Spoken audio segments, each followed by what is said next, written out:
നമസ്കാരം. സ്പോട്ട് ലൈവിലേക്ക് സ്വാഗതം. കാസർഗോഡ് സ്ത്രീകൾക്കും കുട്ടികൾക്കും നേരെയുള്ള അതിക്രമത്തിൽ നടപടി ശക്തമാക്കുകയാണ് പോലീസ്. സ്വകാര്യ ബസ്സിൽ യുവതിക്ക് നേരെ നഗ്നതാ പ്രദർശനം നടത്തിയ കേസിൽ പ്രതിയെ ബേക്കൽ പോലീസ് അറസ്റ്റ് ചെയ്തു. കുണിയ സ്വദേശി മുഹമ്മദ് കുഞ്ഞിയാണ് പിടിയിലായത്. ബേക്കലിൽ 11 വയസ്സുകാരിയെ തട്ടിക്കൊണ്ടുപോയി പീഡിപ്പിച്ച കേസിൽ പ്രതിയെ തിരിച്ചറിഞ്ഞതായും സൂചനയുണ്ട്. KV ബൈജു ചേരുന്ന വിശദാംശങ്ങളുമായി. ബൈജു, ഇന്നലെ മാത്രം കാസർഗോഡ് ജില്ലയിൽ നിന്ന് ബൈജു റിപ്പോർട്ട് ചെയ്ത 3 കേസുകൾ, 3ഉം സ്ത്രീകൾക്കും കുട്ടികൾക്കും നേരെയുള്ള അതിക്രമങ്ങളായിരുന്നു. അതിൽ പോലീസ് ഇപ്പോൾ നടപടി ശക്തമാക്കിയിട്ടുണ്ട്. ഈ സ്വകാര്യ ബസ്സിൽ യുവതിക്ക് നേരെ നഗ്നതാ പ്രദർശനം നടത്തിയ കേസിലെ പ്രതിയെ പിടികൂടിയിരിക്കുകയാണ്, അറസ്റ്റ് ചെയ്തിരിക്കുകയാണ്. ഇയാളുടെ ഒരു പശ്ചാത്തലം എന്താണ്? സമാനമായ ഏതെങ്കിലും കേസുകളിൽ ഇതിനു മുൻപ് പിടിക്കപ്പെട്ടിട്ടുള്ള വ്യക്തിയാണോ ഈ പിടിയിലായ മുഹമ്മദ് കുഞ്ഞി?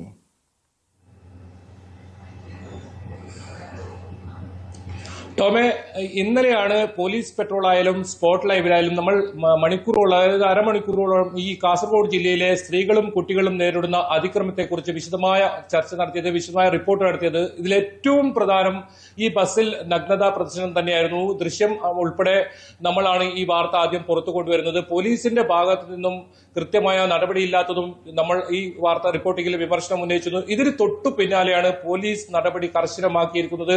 ഇപ്പോൾ ഈ നഗ്നതാ പ്രദർശനവുമായി ബന്ധപ്പെട്ട സംഭവത്തിൽ പ്രതിയെ പോലീസ് അറസ്റ്റ് ചെയ്തിട്ടുണ്ട്. കുടിയ സ്വദേശി മുഹമ്മദ് കുഞ്ഞിയാണ് അറസ്റ്റിലായത്. ഇയാൾ ഈ കാഞ്ഞങ്ങാടിനും പാലക്കുന്നിനും ഇടയിൽ യാത്രക്കിടെയാണ് ഈ യുവതിക്ക് ഇത്തരത്തിൽ ഒരു ദുരനുഭവം ഉണ്ടായത്. 6 വയസ്സുള്ള തന്റെ മകളോടൊപ്പം യാത്ര ചെയ്യുകയാണ്. ഇയാൾ തൊട്ട് എതിർവശത്തെ സീറ്റിലിരുന്ന് ഇത്തരത്തിൽ നഗ്നതാ പ്രദർശനം നടത്തി. ഏതായാലും ഇയാൾക്ക് നേരത്തെ ഇത്തരത്തിലുള്ള കേസുകൾ ഇല്ല എന്നാണ് പോലീസ് പറയുന്നത്. നേരത്തെ അത്തരത്തിൽ കേസുകൾ ഉള്ളതായി കണ്ടെത്താൻ സാധിച്ചിട്ടില്ല. പക്ഷേ ഇതിൽ ഏറ്റവും ഗൗരവമായി നമ്മൾ ചിന്തിക്കേണ്ടത് ഇത്തരം മാനസിക വൈകൃതങ്ങൾ ഉള്ള ഈ സംഭവത്തിൽ പോലീസ് നടപടി എന്ത് എന്നതാണ്.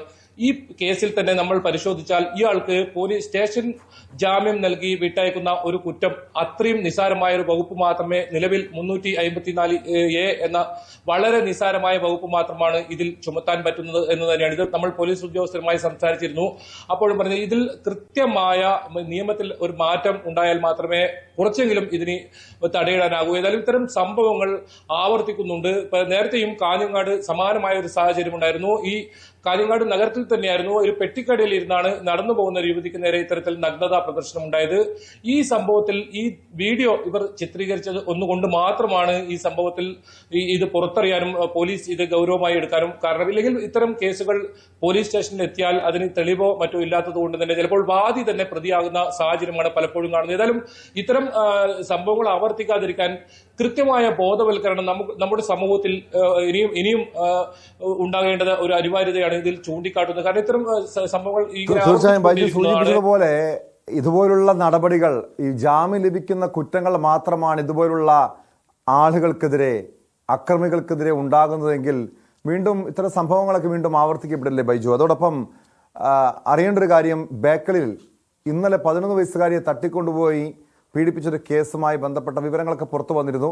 ആ പ്രതിയെക്കുറിച്ച് സൂചനയുള്ളതായുള്ള വിവരമാണിപ്പോൾ പോലീസും പങ്കുവയ്ക്കുന്നത്. ഉടൻ ഇയാളെ പിടികൂടാൻ കഴിയുമെന്ന പ്രതീക്ഷയുണ്ടോ? അത് കാസർഗോഡ് സ്വദേശിയാണോ അതോ അയൽ സംസ്ഥാനങ്ങളിൽ നിന്നുള്ള, കാസർഗോഡ് നിന്നുള്ള ഏതെങ്കിലും വ്യക്തിയാണോ? പോലീസ് നൽകുന്ന വിവരം എന്താണ്?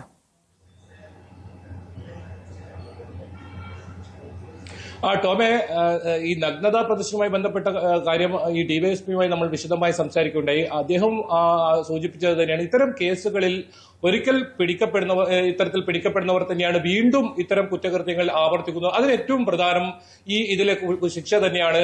പ്രധാനമായും സ്റ്റേഷൻ ജാമ്യത്തിൽ പുറത്തിറങ്ങാൻ കഴിയുന്ന വളരെ നിസ്സാരമായ വകുപ്പ് മാത്രമേ നിലവിൽ ഇതിന് ചുമത്താൻ സാധിക്കൂ. അതുകൊണ്ട് തന്നെ ഇതിൽ കൃത്യമായ ഈ നിയമ ഭേദഗതി വേണമെന്ന ആവശ്യമാണ് ഉയരുന്നത്. ടോം സൂചിപ്പിച്ച രണ്ടാമത്തെ കാര്യം, ബേക്കൽ പോലീസ് സ്റ്റേഷൻ പരിധിയിലാണ് ക്രൂരമായ ഒരു ലൈംഗിക പീഡനം നടന്നത്. 11 വയസ്സുകാരിയെ കത്തി കാട്ടി ഭീഷണിപ്പെടുത്തി, അതായത് വാഹനത്തിൽ കൊണ്ടുപോയി ആൾപ്പാർപ്പില്ലാത്ത ഒരു വീട്ടിൽ വെച്ച് ഇത്തരത്തിൽ ലൈംഗിക പീഡനത്തിന് ഇരയാക്കി എന്നൊരു കേസാണ്. ഈ കേസിൽ 18, അതായത് കഴിഞ്ഞ മാസം 18-നാണ് ഈ സംഭവം നടക്കുന്നത്. ഈ കുട്ടി ഭയം കൊണ്ട് പുറത്തു പറഞ്ഞിരുന്നില്ല എന്നാണ് പോലീസ് പറയുന്നത്. പിന്നീട് കഴിഞ്ഞ ദിവസമാണ് ഈ സ്കൂളിലെത്തിയപ്പോൾ ഇത്തരത്തിൽ ഛർദിയും പനിയും ഒക്കെ അനുഭവപ്പെടുന്ന ഒരു സാഹചര്യം ഉണ്ടായത്. തുടർന്നാണ് ഈ കുട്ടി സഹോദരിയോട് ഈ കാര്യം പറയുന്നതും പിന്നീട് പോലീസ് ഇത് സംബന്ധിച്ച് കേസ് രജിസ്റ്റർ ചെയ്യുമായിരുന്നു. ഏതായാലും ഈ കുട്ടി ലൈംഗിക പീഡനത്തിന് ഇരയായിട്ടുണ്ടെന്ന് വൈദ്യ പരിശോധന റിപ്പോർട്ട് ലഭിച്ചതുകൊണ്ട് തന്നെ പോലീസ് വളരെ ഗൗരവത്തോടെ തന്നെയാണ് ഈ കേസ് എടുത്തിട്ടുള്ളത്. ഇതിൽ കറുത്ത തടിച്ച ശരീരപ്രകൃതമുള്ള ഒരാളാണ് തന്നെ ഇത്തരത്തിൽ ലൈംഗികമായി പീഡിപ്പിച്ചതെന്ന് ഈ കുട്ടിയുടെ ഒരു മൊഴിയുണ്ട്. രാവിലെ ഒരു 7 മണിയോടുകൂടി ഒരു വിദ്യാഭ്യാസ സ്ഥാപനത്തിലേക്ക് നടന്നു പോകുന്നതിനിടെയാണ് ഈ കുട്ടിയെ ഇത്തരത്തിൽ തട്ടിക്കൊണ്ടുപോയെന്നാണ് കുട്ടി മൊഴി നൽകിയിരിക്കുന്നത്. എന്തായാലും കുട്ടിയുടെ മൊഴി ഇപ്പോൾ ബേക്കൽ പോലീസ് സ്റ്റേഷനിൽ വീണ്ടും പോലീസ് രേഖപ്പെടുത്തുന്നുണ്ട്. ഏതെങ്കിലും കൂടുതൽ തെളിവുകൾ കിട്ടുമോ എന്നറിയാനാണ്. അതിനിടയിൽ തന്നെ ഈ സംഭവവുമായി ബന്ധപ്പെട്ട് ഒരാൾ കസ്റ്റഡിയിലുണ്ട്, ഈ പ്രതിയെന്ന് ഒരു സൂചനയാണ് നമുക്ക് ലഭിക്കുന്നത്. പക്ഷേ ഇതിലൊരു സ്ഥിരീകരണം വന്നിട്ടില്ല. ഈ കുട്ടി ഇയാളെ തിരിച്ചറിഞ്ഞെങ്കിലും ഇയാൾ കുറ്റം സമ്മതിച്ചിട്ടില്ല എന്നാണ് പോലീസ് പറയുന്നത്. അതുകൊണ്ട് തന്നെ ഇതിലൊരു സംശയം നിലനിൽക്കുന്നുണ്ട്, ഇയാളാണോ എന്ന കാര്യത്തിൽ. ഏതായാലും കുട്ടിയുടെ മൊഴി വീണ്ടും പോലീസ് ഇപ്പോൾ രേഖപ്പെടുത്തുന്നുണ്ട്. ഏതായാലും ഇത്തരം കേസുകളിലെല്ലാം വളരെ പെട്ടെന്ന് തന്നെ അന്വേഷണം ഉണ്ടാകേണ്ടതുണ്ട്. അല്ലെങ്കിൽ ഇതിന്റെ തെളിവുകൾ, പല തെളിവുകളും നശിപ്പിക്കപ്പെടും. അതുകൊണ്ട് തന്നെ പ്രതികൾ രക്ഷപ്പെടാൻ കഴിയുന്ന ഒരു സാഹചര്യം ഉണ്ടാകും. അതുകൊണ്ട് തന്നെയാണ് ഈ വാർത്ത പുറത്തു വന്നതോടുകൂടി വലിയ തോതിൽ പോലീസിന്റെ ഒരു ഊർജിതമായ ഒരു അന്വേഷണം ഇതിൽ ഈ സംഭവങ്ങളിലെല്ലാം ഉണ്ടായി എന്ന് തന്നെയാണ്. ഒരു ദിവസം തന്നെ സ്ത്രീകൾക്കും കുട്ടികൾക്കുമെതിരെ 3 ക്രൈമാണ് കാസർഗോഡ് ജില്ലയിൽ റിപ്പോർട്ട് ചെയ്തത്. നമുക്കറിയാം, നമ്മൾ ഒരുപാട് നാൾ ചർച്ച ചെയ്തതാണ് പടന്നക്കാട് പീഡനം. 10 വയസ്സ് മാത്രം പ്രായമുള്ള ഒരു കുഞ്ഞിനെ, അതും ഉറങ്ങിക്കിടക്കുകയായിരുന്ന കുഞ്ഞിനെ തട്ടിക്കൊണ്ടുപോയി ലൈംഗികമായി പീഡനത്തിനിരയാക്കിയ സംഭവം. ആ സംഭവത്തിലും മാധ്യമങ്ങൾ, അതായത് അത്രയും ജാഗ്രതയോടുകൂടി നിരന്തരം വാർത്ത കൊടുത്തുകൊണ്ട് തന്നെ 10 ദിവസത്തിനുള്ളിൽ തന്നെ ഈ പ്രതിയെ പിടികൂടാൻ സാധിച്ചു. വലിയ തോതിലുള്ള ആശങ്ക ഉണ്ടാക്കിയ ഒരു സംഭവം തന്നെയാണ് ഇത്. ഏതായാലും കുട്ടികൾക്ക് ഇത്തരത്തിൽ പുറത്തിറങ്ങാൻ എത്രത്തോളം സുരക്ഷിതരാണ് എന്നൊരു ചോദ്യം അന്നും ചോദിച്ചിരുന്നു. പക്ഷേ ഇപ്പോഴും ആ ചോദ്യം അവിടെ ബാക്കി നിൽക്കുന്നു എന്നതാണ് ബേക്കലിലത്തെ ഈ സംഭവം വിരൽ ചൂണ്ടുന്നത്. തീർച്ചയായും അത് തന്നെയാണ് ഭയപ്പെടുത്തുന്ന കാര്യം. കാരണം അടിക്കടി ഇത്തരം സംഭവങ്ങൾ ഉണ്ടാകുന്നു. കുഞ്ഞുങ്ങളെ വീട്ടിൽ ഉറങ്ങിക്കിടക്കുന്നതായിരുന്ന പെൺകുട്ടിയെ 10 വയസ്സുകാരിയെ തട്ടിക്കൊണ്ടുപോയി പീഡിപ്പിച്ച സംഭവം പഠനക്കാരുണ്ടായെങ്കിൽ അതിൻ്റെ നടുക്കം വിട്ടുമാറും മുൻപാണ് ബേക്കലിൽ 11കാരിയെ, സ്കൂളിലേക്ക് യാത്ര പോകുകയായിരുന്ന 11കാരിയെ തട്ടിക്കൊണ്ടുപോയി പീഡിപ്പിച്ച കേസ് കൂടി റിപ്പോർട്ട് ചെയ്യുന്നത്. ബൈജു, ഇത് ഇരകളെ വീണ്ടും വേട്ടയാടുന്ന സംഭവങ്ങളൊക്കെ ആവർത്തിക്കപ്പെടുന്നുണ്ട്. പ്രത്യേകിച്ചും കുമ്പളയിൽ ബൈജു ഇന്നലെ റിപ്പോർട്ട് ചെയ്ത മറ്റൊരു വാർത്തയായിരുന്നു. കുമ്പളയിൽ പോലീസ് സ്റ്റേഷൻ പരിധിയിൽ പോക്സോ കേസിലെ ഇരയെയും കുടുംബത്തെയും ഭീഷണിപ്പെടുത്തിയൊരു കേസ്. ആ പ്രതിക്കെതിരായിട്ടുള്ള മൊഴി മാറ്റണമെന്നാവശ്യപ്പെട്ട് പ്രതിയുടെ സഹോദരനാണ് ഇവർക്ക് നേരെ വധഭീഷണി മുഴക്കിയത്. എന്ത് നടപടിയാണ് പോലീസ് ഇത്തരം ഗുരുതരമായിട്ടുള്ള ഒരു കേസിൽ എന്ത് നടപടിയാണ് പോലീസ് സ്വീകരിച്ചിരിക്കുന്നത്?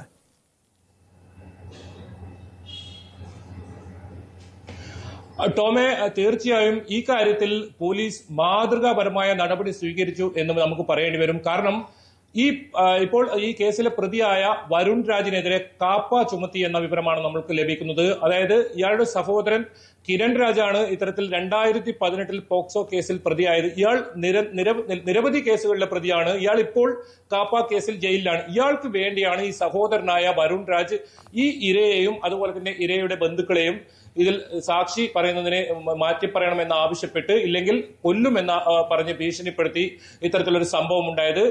ഈ കുട്ടി ഇത് കോടതിയിൽ ഈ കാര്യം മജിസ്ട്രേറ്റിനെ വിവരം ധരിപ്പിക്കുകയായിരുന്നു. അപ്പോൾ തന്നെ പോലീസിന് വിവരം നൽകി പോലീസ് ഈ കാര്യത്തിൽ വളരെ പെട്ടെന്ന് തന്നെ നടപടി സ്വീകരിക്കുന്ന ഒരു സാഹചര്യമാണ്. ഇയാൾ അറസ്റ്റ് ചെയ്യുന്ന സാഹചര്യമാണ്. ഇന്നലെ തന്നെ ഇയാൾ അറസ്റ്റ് ചെയ്തിരുന്നു. വരുൺ രാജ് ഈ കർണാടകയിലേക്ക് കടക്കാൻ ശ്രമിക്കുന്നതിനിടെയാണ് കുമ്പള CI വിനോദ് കുമാർ സംഘവും ഇയാളെ അറസ്റ്റ് ചെയ്യുന്നത്. ഇതിൽ ഏറ്റവും ഇപ്പോൾ ആശ്വസിക്കാൻ കഴിയുന്നത് ഇയാൾക്കെതിരെ കാപ്പ കേസ് ചുമത്തിയിരിക്കുന്നു. നേരത്തെ നിരവധി കേസുകൾ, ക്രിമിനൽ കേസുകളിലെ പ്രതിയാണ് ഇയാൾ. കാപ്പ കേസ് ചുമത്തി ഇയാളെ ജയിലിൽ അടച്ചിരിക്കുന്നു എന്ന ഏറ്റവും ആശ്വാസകരമായ വാർത്തയാണ്. ഏതായാലും പോലീസ് സംവിധാനങ്ങൾ ഇത്തരത്തിൽ ശക്തമായ നിയമങ്ങൾ വഴിയും അതുപോലെ തന്നെ വളരെ പെട്ടെന്ന് തന്നെ ഇത്തരം പ്രതികളെ പിടികൂടുന്ന സാഹചര്യവും ഊർജിതമായ അന്വേഷണം ഉണ്ടായാൽ ഒരു പരിധിവരെ ഉറപ്പായും ഇത്തരം കേസുകളിൽ നമുക്ക് നിയന്ത്രണം ഉണ്ടാവും. എന്തായാലും ഈ കേസിൽ കൃത്യമായ നടപടി പോലീസ് എടുത്തു എന്ന് വേണം പറയാൻ. ഏതായാലും ബേക്കൽ പോലീസും മറ്റേ ഈ പെൺകുട്ടിയെ തട്ടിക്കൊണ്ട് പോയ കേസിലും പോലീസിന്റെ ഭാഗത്തുനിന്ന്, അതായത് നിയമപരമായിട്ടുള്ള നടപടി ശക്തമായിട്ട് തന്നെ വേണം. ഇതുപോലെ കുട്ടികൾക്കും സ്ത്രീകൾക്കും നേരെ ലൈംഗിക അതിക്രമം കാണിക്കുന്ന അതൊരു പ്രത്യേക ഒരു മാനസികാവസ്ഥയാണ്, ഒരു മാനസിക രോഗമെന്ന് തന്നെയാണ് പല മനഃശാസ്ത്രജ്ഞരും ചൂണ്ടിക്കാണിക്കുന്നത്. മനഃശാസ്ത്രജ്ഞൻ ഡോക്ടർ സോണി തോമസ് തത്സമയം സ്പോട്ട് ലൈവിൽ ചേരുന്നുണ്ട്. ഡോക്ടർ സോണി തോമസ്, നിരവധി സംഭവങ്ങൾ, ഏറെ ഞെട്ടലുളവാക്കുന്ന, അറപ്പുളവാക്കുന്ന കേസുകളാണ് കഴിഞ്ഞ ദിവസം ഈ കാസർഗോഡ് ജില്ലയിൽ നിന്ന് മാത്രം റിപ്പോർട്ട് ചെയ്യപ്പെട്ടത്. അതിലേറ്റവും ഞെട്ടിപ്പിച്ച കാര്യം, ഒരു സ്വകാര്യ ബസ്സിൽ യുവതിക്ക് നേരെ നഗ്നതാ പ്രദർശനമുണ്ടായൊരു സംഭവമാണ്. അടിക്കടി ഇത്തരം കേസുകൾ കേരളത്തിന്റെ വിവിധയിടങ്ങളിൽ നിന്ന് റിപ്പോർട്ട് ചെയ്യുന്നുണ്ട്. ഏതാനും മാസങ്ങൾക്ക് മുൻപാണ് എറണാകുളം നെടുമ്പാശ്ശേരിയിൽ വെച്ച് ഒരു മോഡലിന് നേരെ നഗ്നതാ പ്രദർശനം ഉണ്ടായത്. ഇതുപോലുള്ള പോലീസ് ജാമ്യം ലഭിക്കുന്ന വകുപ്പുകൾ ചുമത്തിയവർക്കെതിരെ കേസെടുക്കും, പിന്നീട് ഇവരെ വിട്ടയക്കും. അതുകൊണ്ട് തന്നെ ഇതുപോലുള്ള സംഭവങ്ങൾ വീണ്ടും ആവർത്തിക്കപ്പെടുന്നുണ്ട്. പക്ഷേ പൊതുജന സമൂഹത്തിൽ ഇവരുടെ ദൃശ്യങ്ങൾ വരും, അവരുടെ കുടുംബത്തിന് വരെ മാനക്കേട് ഉണ്ടാകുമെന്നൊക്കെ തിരിച്ചറിയാമെങ്കിലും പക്ഷെ വീണ്ടും എന്തുകൊണ്ടാണ് ഇതുപോലുള്ള സംഭവങ്ങൾ വീണ്ടും ആവർത്തിക്കപ്പെടുന്നത്? ഒരു പ്രത്യേക മാനസികാവസ്ഥയാണ്, ഒരു മാനസിക രോഗമാണോ ഈ ഒരു ലൈംഗിക വൈകൃതം? തീർച്ചയായിട്ടും ഇതൊരു മാനസിക രോഗാവസ്ഥ തന്നെയാണ്. നമ്മുടെ ചികിത്സാ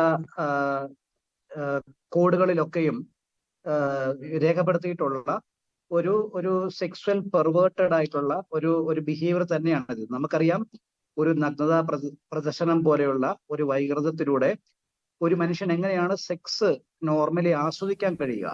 അപ്പൊ അത് തീർച്ചയായിട്ടും അതിനകത്തൊരു പെർവേഷൻ, ഒരു വൈകൃതാവസ്ഥയുണ്ട്. അതൊരു മാനസിക രോഗാവസ്ഥയാണ്.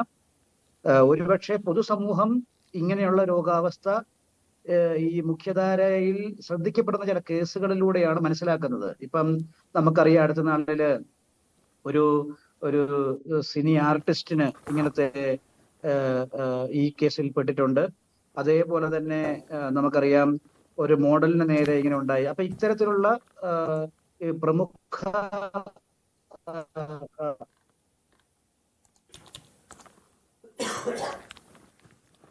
ആണ് ഇങ്ങനത്തെയുള്ള വിഷയത്തെ കുറിച്ച് ഡോക്ടർ സോണി തോമസ് സൂചിപ്പിക്കുന്ന പോലെ ഇതൊരു പ്രത്യേക മാനസികാവസ്ഥയാണ്, മാനസിക രോഗമാണെന്ന് പറയുന്നുണ്ട്. താങ്കൾ തന്നെ സൂചിപ്പിച്ചു വരുന്ന ഒരു പ്രമുഖ സിനിമാ താരം ഇതുപോലെ ഒരു ലൈംഗിക വൈകൃതത്തിന് അടിമയായി, അതൊരു മാനസിക രോഗമാണ്, പ്രത്യേക ഒരു മാനസികാവസ്ഥയാണെന്ന് അദ്ദേഹത്തിന്റെ ഭാര്യ തന്നെ തുറന്നു പറയുന്ന ഒരു സാഹചര്യം പോലും ഉണ്ടായി. ചികിത്സയ്ക്ക് വിധേയനാക്കി. ഇത് ചികിത്സിക്കേണ്ട ഒരു കാര്യം തന്നെയാണ്. നിങ്ങൾ ചികിത്സിച്ചാൽ ഈ ഒരു മാനസികാവസ്ഥയ്ക്കൊരു മാറ്റം വരുമോ? മാത്രമല്ല, അത് അറിയേണ്ടത് ഇത് തങ്ങൾക്കുള്ള ഒരു പ്രത്യേക ഒരു മാനസികാവസ്ഥയാണ്, മാനസിക രോഗമാണെന്ന് തിരിച്ചറിയാൻ ഈ വ്യക്തികൾക്ക് സാധിക്കാറുണ്ടോ ഡോക്ടർ സോണി തോമസ്? യെസ്, തീർച്ചയായിട്ടും ഇതൊരു മാനസിക രോഗാവസ്ഥയാണെന്നും ഇതിന് ചികിത്സ വേണ്ട ഒരു കാര്യമാണെന്നും ഈ രോഗിയെയും കുടുംബത്തെയും സമൂഹത്തെയും ബോധിപ്പിക്കുക എന്നുള്ളതാണ് ശരിക്കും ഞങ്ങളെപ്പോലുള്ള ആളുകളൊക്കെ ചെയ്യേണ്ടത്. ഇത്തരത്തിലുള്ള തിക്താനുഭവങ്ങൾ ഉണ്ടാകുമ്പോഴാണ് പലപ്പോഴും ഞങ്ങളോടൊക്കെ ഇങ്ങനത്തെ ചോദ്യങ്ങൾ, ഇതെന്താണ് എന്ന് പലപ്പോഴും എന്റെയൊക്കെ വ്യക്തിപരമായിട്ടുള്ള അനുഭവത്തിൽ പലപ്പോഴും ആൾക്കൂട്ട വിചാരണയ്ക്ക് വിധേയമായി വളരെ ക്രൂരമായി ട്ടൊക്കെ അടിയൊക്കെ കൊടുത്ത് അങ്ങനെയൊക്കെ വരുമ്പോഴാണ് വീട്ടുകാർ പലപ്പോഴും ഇങ്ങനെയുള്ള ആൾക്കാരെ കൊണ്ടുവരുന്നത്. പക്ഷെ സത്യത്തിൽ യാഥാർത്ഥ്യം എന്നാണെന്ന് വെച്ചാല്, ഒരു 100 തവണ ഇത്തരത്തിലുള്ള നഗ്നതാ പ്രദർശനം നടത്തി 1 or 2 തവണ മാത്രമാണ് ഇങ്ങനെയുള്ള ആളുകൾ പിടിക്കപ്പെടുന്നത്. പക്ഷെ നമുക്കറിയാം, നമ്മുടെ സമൂഹത്തിന്റെ ഒരു സ്വഭാവം എന്നാണെന്ന് വെച്ചാല്, ഇത്തരത്തില് ആരോടെങ്കിലും സ്ത്രീകളോട് അതിക്രമം കാണിച്ചാൽ അല്ലെങ്കിൽ കുട്ടികളോട് അതിക്രമം കാണിച്ചാൽ അത് ഞങ്ങൾ പൊതുസമൂഹത്തിന് മുൻപിൽ ബാധിക്കും, അല്ലെങ്കിൽ ഞങ്ങളെ കുറിച്ച് സമൂഹം തെറ്റായിട്ട് വിചാരിക്കും എന്നുള്ള ചിന്ത കൊണ്ട് പലരും അത് മൂടിവെക്കും. ഈ മൂടിവെക്കുന്ന അവസ്ഥയിലാണ് പലപ്പോഴും ഇത് താരതമ്യേന ഞങ്ങളുടെ ഒരു മാനസിക സംതൃപ്തിക്ക് ഇത് ഗുണകരമാകുമെന്ന രീതിയിൽ പേഷ്യന്റ് ഇത് പലപ്പോഴും റിപ്പീറ്റ് ചെയ്യുന്നത്. അപ്പൊ തീർച്ചയായിട്ടും ഇതിനോടുള്ള പ്രതികരണം സമൂഹത്തിൽ ഉണ്ടാവുകയും ഇതൊരു വൈകൃത രോഗാവസ്ഥയാണെന്ന് മറ്റുള്ളവർ തിരിച്ചറിയുകയും ചെയ്യുമ്പോഴാണ് ഇവരെ ഒരു ട്രീറ്റ്മെന്റിലേക്ക് പലപ്പോഴും കൊണ്ടുവരാനായിട്ട് സാധിക്കുന്നത്. ട്രീറ്റ്മെന്റിലേക്ക് കൊണ്ടുവന്നാൽ അവരെ ഈ പെർവേഷനെ ബോധ്യപ്പെടുത്തിയെടുത്താൽ തീർച്ചയായിട്ടും ആരോഗ്യകരമായിട്ടുള്ള ഒരു അവസ്ഥ സംജാതമാക്കാനായിട്ട് സാധിക്കുന്നതാണ്. ഞങ്ങൾക്ക് അങ്ങനത്തെ ധാരാളം പേഷ്യൻസ് വരാറുണ്ട്.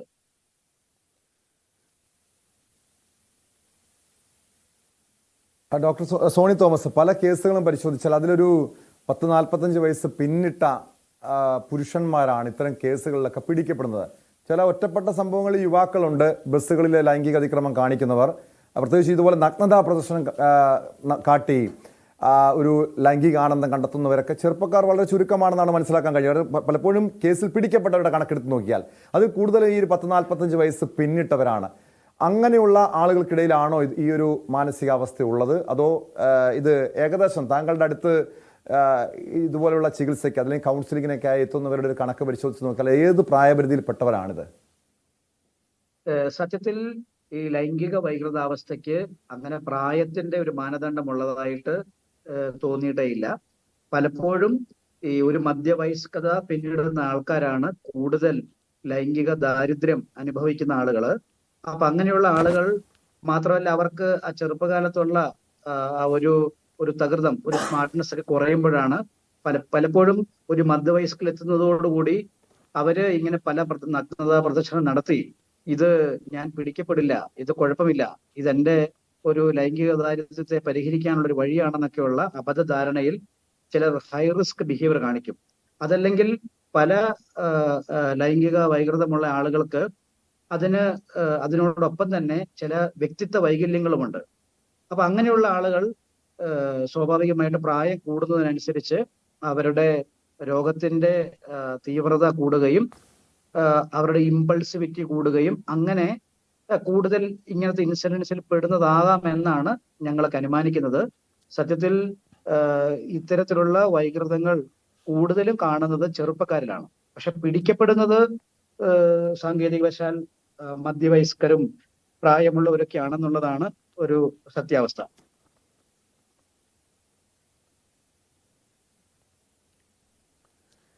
വ്യക്തമാണ്. അതോടൊപ്പം കഴിഞ്ഞ ദിവസം ഈ സോഷ്യൽ മീഡിയയിൽ ഇത് സംബന്ധിച്ചുള്ളൊരു ഫേസ്ബുക്ക് പോസ്റ്റ് കണ്ടിരുന്നു. ഒരു സ്ത്രീ ഇട്ട ഫേസ്ബുക്ക് പോസ്റ്റാണ്, ഒരു യുവതി. അവർ പറഞ്ഞത് ഈ കേരളത്തിലെ പുരുഷന്മാരിൽ മാത്രമാണ് ഇതുപോലുള്ള ലൈംഗിക വൈകൃതം കാണുന്നത്.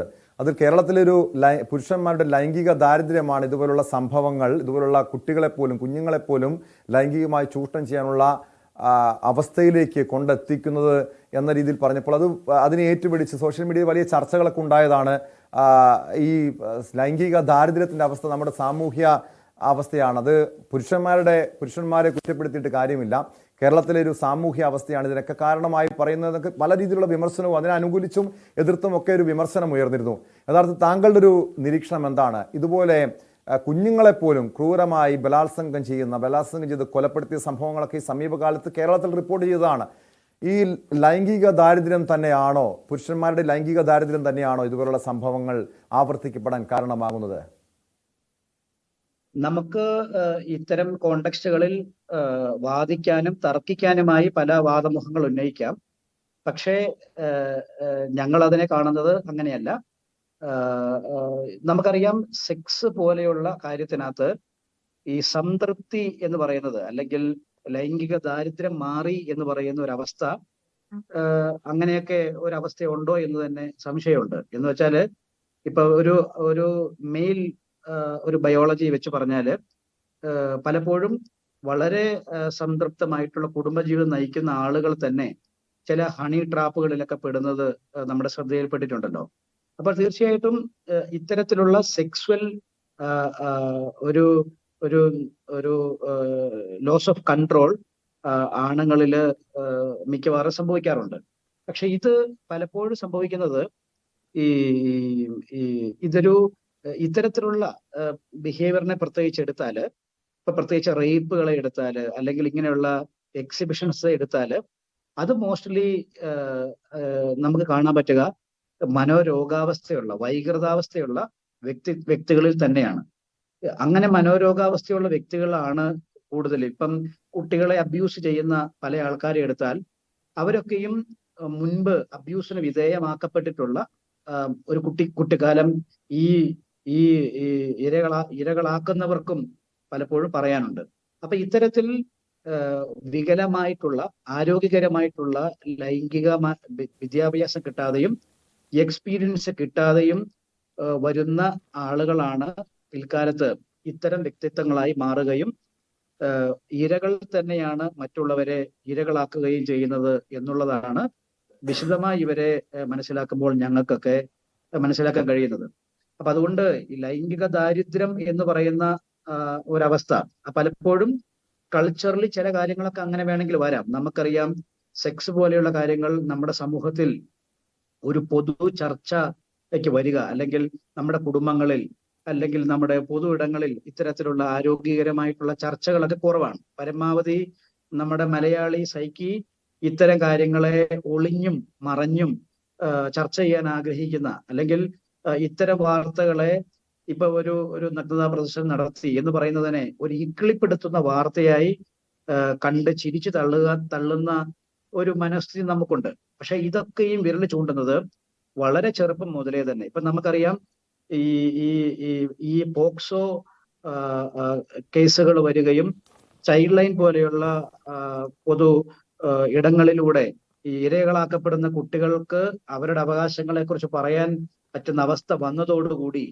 മീഡിയകൾ ഇത്തരം കാര്യങ്ങളൊക്കെ സംസാരിക്കുന്നതോട് കുറെയൊക്കെ നമുക്കറിയാം ഈ അവസ്ഥയ്ക്ക് കുറെ, അതായത് പണ്ടത്തെ കഴിഞ്ഞും അവസ്ഥ മോശമായി എന്നുള്ളതല്ല, ഇപ്പോൾ അത് തുറന്നു പറയുന്നവരുടെ എണ്ണം കൂടി വരുന്നു എന്നുള്ളതാണ് മനസ്സിലാക്കേണ്ടത്.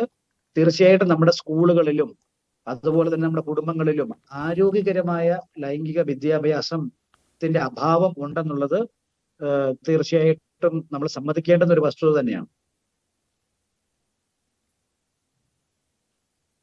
അതായത് ഒരു ബോധവൽക്കരണം ഇക്കാര്യത്തിൽ ആവശ്യമാണെന്നാണ് താങ്കൾ സൂചിപ്പിക്കുന്നത്. നമ്മുടെ ഒരു ലൈംഗിക വിദ്യാഭ്യാസത്തിൻ്റെ ഒരു അപര്യാപ്തതയൊക്കെ ഇത്തരം സംഭവങ്ങൾ ആവർത്തിക്കപ്പെടാൻ കാരണമാകുന്നുണ്ട്.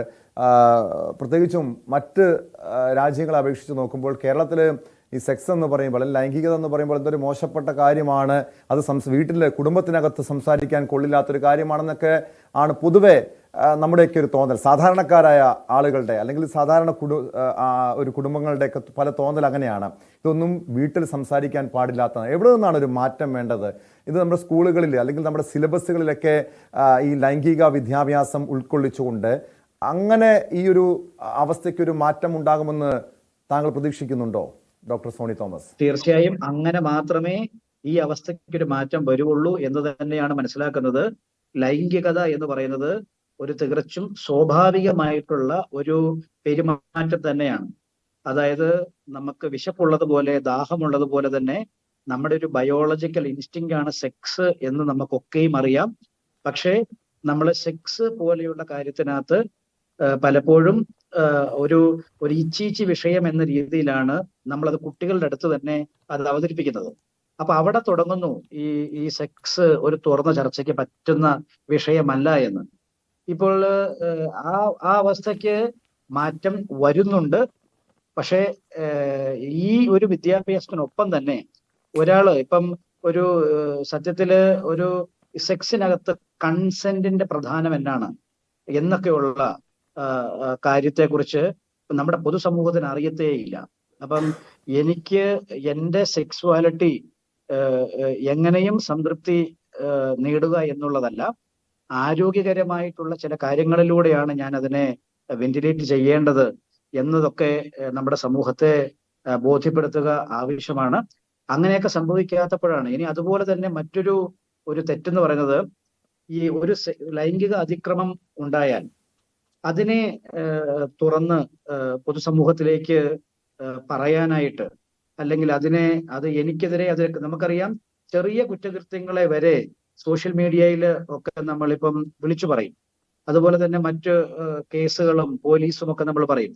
പക്ഷെ ഇത്തരം വിഷയത്തിനെ ഒരു സമൂഹം കാണുന്നത്, ഇപ്പം ഞാൻ ഓർക്കുമായിരുന്നു പലപ്പോഴും ഒരു ചൈൽഡ് അബ്യൂസ് കേസ് ഞങ്ങളൊക്കെ ഒരു ചൈൽഡ് ലൈനിലും പോലീസിലും ഒക്കെ റിപ്പോർട്ട് ചെയ്യുമ്പോൾ അത് എത്ര പെട്ടെന്നാണ് ഒരു ഇക്കിളി വാർത്തയായി നമ്മുടെ നാട്ടിലൊക്കെ പരക്കുന്നത്.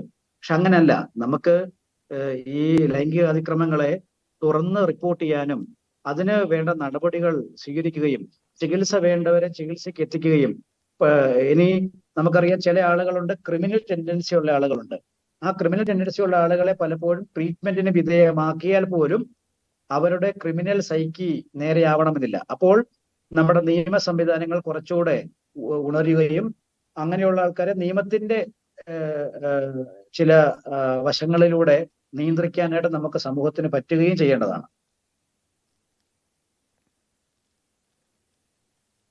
യെസ്, വ്യക്തമാണ്. വളരെയധികം നന്ദി ഡോക്ടർ സോണി തോമസ്. വളരെ വിലപ്പെട്ട നിർദ്ദേശങ്ങളാണ് താങ്കൾ പങ്കുവച്ചത്.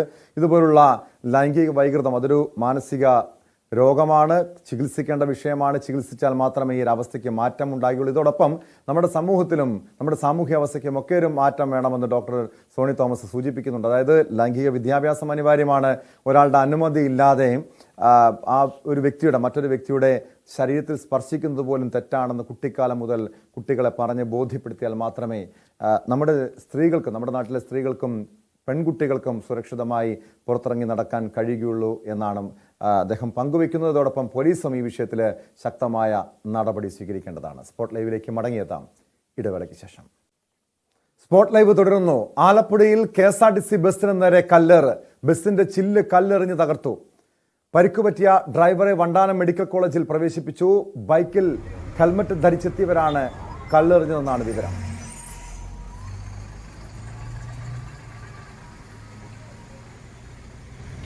ഞാൻ പുറക്കാട് ജംഗ്ഷനിൽ നിന്ന് എൻ്റെ വീട്ടിലോട്ട് പോകുന്ന വഴിക്കായിരുന്നു.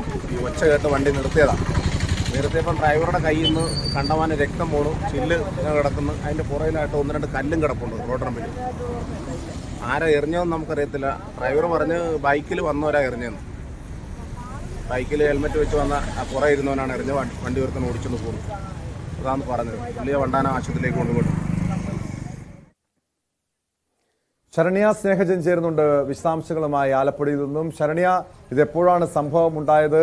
ആരാണ് കല്ലെറിഞ്ഞതെന്ന് വ്യക്തമായിട്ടുണ്ടോ?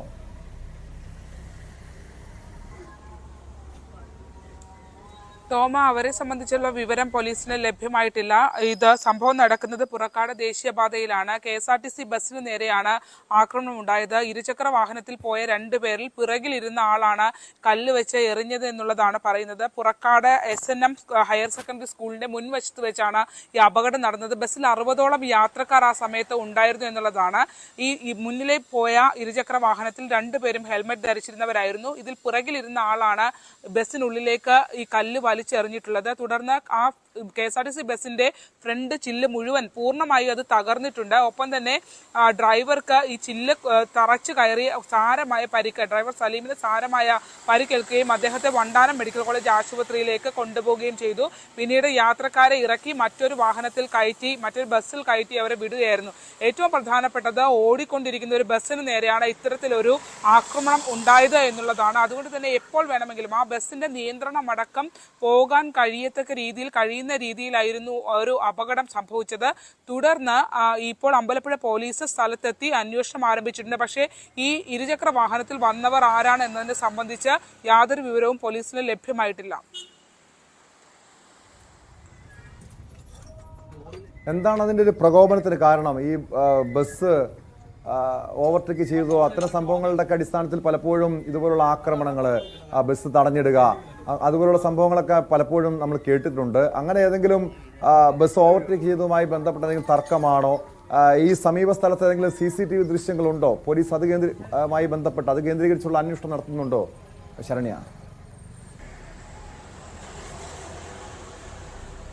അല്പസമയം മുമ്പാണ്, അതായത് ഒരു മണിക്കൂർ മാത്രമേ ആയിട്ടുള്ളൂ ഈ സംഭവം നടന്നിട്ട്. അമ്പലപ്പുഴ പോലീസ് സ്ഥലത്തെത്തി വിശദമായ പരിശോധന നടത്തുന്നുണ്ട്. പക്ഷേ അത്തരത്തിൽ ഈ മറ്റൊരു വാഹനത്തെ ഓവർടേക്ക് ചെയ്തതാണോ എന്നടക്കമുള്ള അസ്വാഭാവികമായ കാര്യങ്ങളൊന്നും തന്നെ അവിടെ ഉണ്ടായിരുന്ന പ്രദേശവാസികളടക്കം പറയുന്നില്ല. നമ്മളിപ്പോൾ ഒരു പ്രദേശവാസിയുടെ പ്രതികരണം തേടിയിരുന്നു. അദ്ദേഹം പറഞ്ഞത് ഈ വാഹനത്തിന്റെ ചില്ല് പൊട്ടുന്ന ഒച്ച കേട്ടിട്ടാണ് അവരെ ഇത് കണ്ടത് എന്നുള്ളതാണ്. തുടർന്ന് ബസ് വഴിയരികിലേക്ക് മാറ്റി ബസ് നിർത്തുകയായിരുന്നു. കാരണം ഈ ഒരു വലിയ അപകടം നമ്മൾ ആ ദൃശ്യങ്ങൾ കാണുമ്പോൾ തന്നെ അറിയാം ടോം, ആ ബസ്സിന്റെ ഫ്രണ്ട് ഗ്ലാസ് മുഴുവൻ തകർന്നിട്ടുണ്ട്.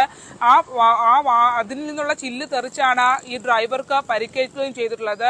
ഒരു ഡ്രൈവർക്ക് അത്ര ഒരു അപകടം സൃഷ്ടിക്കത്ത രീതിയിലാണ് ആ കല്ലുകൾ വന്ന് പതിച്ചത് എന്നുള്ളതാണ്. ആ വാഹനത്തിന്റെ മുഴുവൻ നിയന്ത്രണവും കയ്യിലുള്ള ഒരാൾക്കാണ് അത്തരത്തിലൊരു പരിക്കേൽക്കുന്നത്. 60 പേരുണ്ടായിരുന്ന ബസ്സിനാണ് ഈ ആക്രമണം ഉണ്ടായിട്ടുള്ളതും. അതുകൊണ്ട് തന്നെ വളരെ ഗൗരവത്തോടെയാണ് പോലീസ് ഈ കാര്യത്തിൽ നോക്കിക്കാണുന്നത്. CCTV ദൃശ്യങ്ങളടക്കം പോലീസ് ശേഖരിക്കും. എന്തായാലും പ്രാഥമികമായി അവിടെ എത്തി കാര്യങ്ങൾ പരിശോധിച്ചു വരികയാണ്. ഡ്രൈവറിൽ നിന്ന് പോലീസ് അമ്പലപ്പുഴ പോലീസ് മൊഴി രേഖപ്പെടുത്തുകയാണ്. ഈ ഇരുചക്ര വാഹനത്തിന്റെ നമ്പറോ മറ്റു വിവരങ്ങളോ ലഭ്യമായിട്ടുണ്ടോ? അതോ ഈ കല്ലെറിഞ്ഞ ശേഷം ഉടനടി അവർ സ്ഥലം വിടുകയായിരുന്നോ?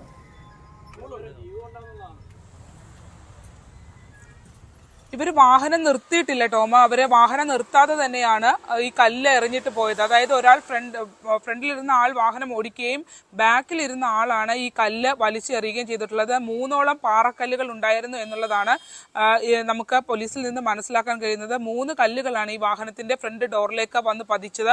ഒപ്പം തന്നെ അത് വന്ന് പതിച്ചതിന് ശേഷമാണ് ഇത് പൂർണ്ണമായും തകർന്ന് എറണാകുളത്തേക്ക് പോകുന്ന ബസ്സായിരുന്നു.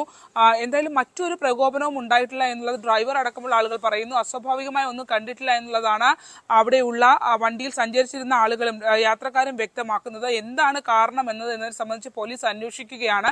എന്തായാലും പുറക്കാട് ഭാഗത്ത് ഇത്തരത്തിൽ KSRTC ബസ്സിന് ഹർത്താൽ സമയത്തൊക്കെ അത്തരത്തിൽ അവിടെ ഈ പുറക്കാട് ഭാഗത്ത് തന്നെ ബസ് ഇതിനു മുമ്പ് ആക്രമിക്കപ്പെട്ടിട്ടുണ്ട്. എന്തായാലും അത്തരം കാര്യങ്ങളൊക്കെ പോലീസ് പരിശോധിക്കുന്നുണ്ട്. ഇരുചക്ര വാഹനം നിർത്താതെ പോവുകയാണ് ചെയ്തത്. വാഹനം നിർത്തിയല്ല, ഓടിക്കൊണ്ടിരിക്കുന്ന വാഹനത്തിൽ നിന്നാണ് കല്ല് പുറകിലേക്ക് വലിച്ചെറിഞ്ഞത്.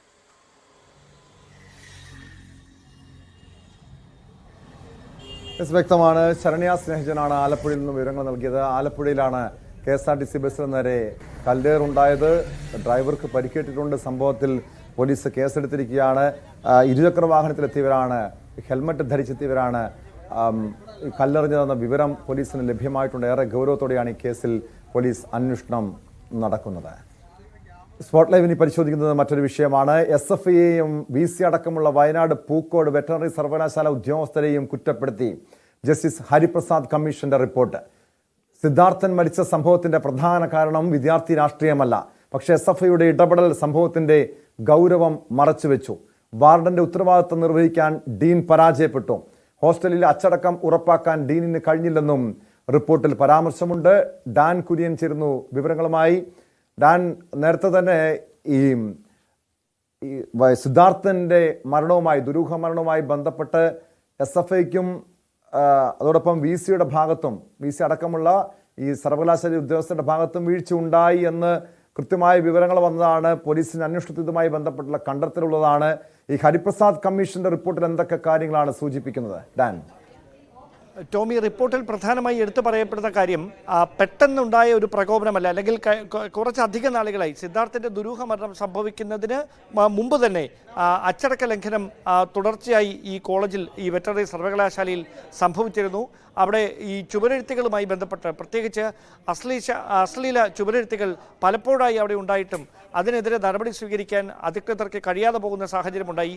മാത്രവുമല്ല, വിവിധ രാഷ്ട്രീയ പാർട്ടികൾ, പോഷക സംഘടനകൾ, വിദ്യാർത്ഥി സംഘടനകൾ ഒരേ സമയം ഈ ക്യാമ്പസിൽ പ്രവർത്തിക്കുന്നത് പരസ്പരമുള്ള അസ്വാരസ്യങ്ങളിലേക്ക് നയിക്കുന്ന സാഹചര്യം ഉണ്ടായിട്ടുണ്ട്.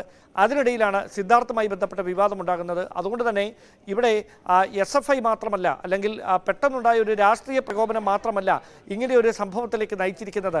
അതിനപ്പുറത്തേക്ക് കോളേജിൽ തുടർച്ചയായി നിലനിന്നിരുന്ന അച്ചടക്കരാഹിത്യമാണ് ഇങ്ങനെ ക്രൂരമായ ഒരു മർദ്ദനത്തിലേക്കും ഒരാളുടെ ജീവൻ എടുക്കുന്ന തരത്തിലേക്കൊക്കെ നയിച്ചതെന്ന് തന്നെയാണ് കൃത്യമായി ഈ റിപ്പോർട്ടിൽ പരാമർശിക്കുന്നത്. പ്രധാനമായി വാർഡന്റെ ചുമതലയുണ്ടായിരുന്ന ഡീൻ അദ്ദേഹത്തിൻ്റെ ചുമതലകൾ കൃത്യമായി നിർവഹിക്കുന്നതിൽ വീഴ്ച വരുത്തിയെന്ന് എടുത്തു പറഞ്ഞിരിക്കുകയാണ്. അതോടൊപ്പം ഈ കോളേജിൽ തന്നെ താമസിച്ച്, ഹോസ്റ്റലിൽ തന്നെ താമസിച്ച് അതിൻ്റെ പ്രവർത്തനങ്ങൾ വിലയിരുത്തേണ്ട പല അധ്യാപകരും മണ്ണുത്തിയിലേക്ക് പലപ്പോഴും അവരുടെ വ്യക്തിപരമായ താല്പര്യം മാത്രം പരിഗണിച്ചുകൊണ്ട് പോകുന്ന പശ്ചാത്തലം ഉണ്ടായിട്ടുണ്ട്.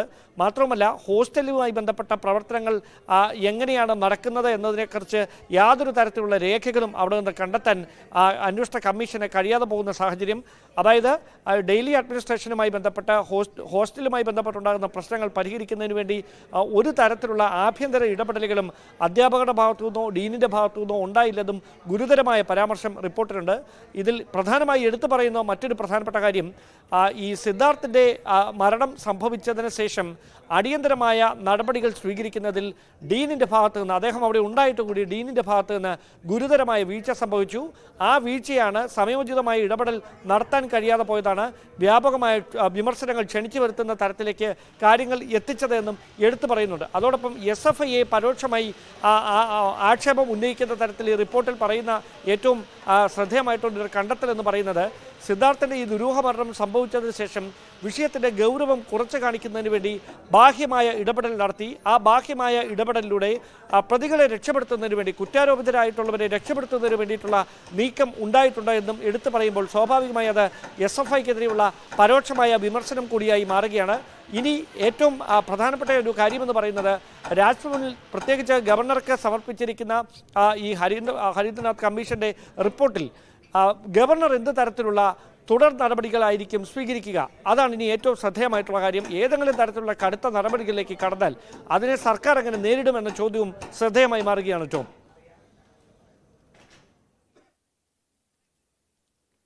ഡാൻ, ഈ സർവകലാശാലയുടെ വീഴ്ച സംബന്ധിച്ചുള്ള കാര്യങ്ങളാണോ പ്രധാനമായും ജസ്റ്റിസ് ഹരിപ്രസാദ് കമ്മീഷൻ പരിശോധിച്ചത്, അന്വേഷിച്ചത്? അതോ ഈ സിദ്ധാർത്ഥന്റെ മരണവുമായി ബന്ധപ്പെട്ട വിഷയങ്ങൾ കുടുംബം പറയുന്നുണ്ട് അതൊരു കൊലപാതകമാണ്, ദുരൂഹതയുണ്ട്, അന്വേഷിക്കണമെന്ന്. ഇക്കാര്യങ്ങൾ ഈ അന്വേഷണത്തിന്റെ പരിധിയിൽ ഉണ്ടായിരുന്നോ? ഇതൊരു കൊലപാതകം ആണ് എന്ന് വ്യക്തമായി അവിടെ എങ്ങും പരാമർശിച്ചിട്ടില്ല. അത് തൂങ്ങി മരിക്കുകയായിരുന്നു എന്ന് തന്നെയാണ്. പക്ഷേ ആ തൂങ്ങി മരണത്തിലേക്ക് നയിച്ച സാഹചര്യങ്ങളെക്കുറിച്ചാണ് കൃത്യമായി അവിടെ ഈ പരാമർശിച്ചിരിക്കുന്നത്. അവിടെ ഉണ്ടായ പ്രകോപനങ്ങൾ, തുടർച്ചയായി ഉണ്ടായ അച്ചടക്ക ലംഘനങ്ങൾ, അതിനെക്കുറിച്ചൊക്കെ വ്യക്തമായി തന്നെ അവിടെ പരാമർശിക്കുന്നുണ്ട്. അതോടൊപ്പം ചേർത്ത് വായിക്കേണ്ടുന്ന ഒരു കാര്യം, നേരത്തെ ഗവർണർ ആരിഫ് മുഹമ്മദ് ഖാൻ തന്നെ വൈസ് ചാൻസലറായിരുന്ന MR ശശീന്ദ്രനെ സമാനമായ വിഷയത്തിൽ അവിടെ നിന്ന് പുറത്താക്കുന്ന സാഹചര്യമുണ്ടായിരുന്നു. അതിനു പിന്നാലെയാണ് സമാനമായ വിഷയത്തിൽ അന്വേഷണം ആവശ്യപ്പെട്ടുകൊണ്ട് കമ്മീഷനെ നിയോഗിക്കുന്നത്.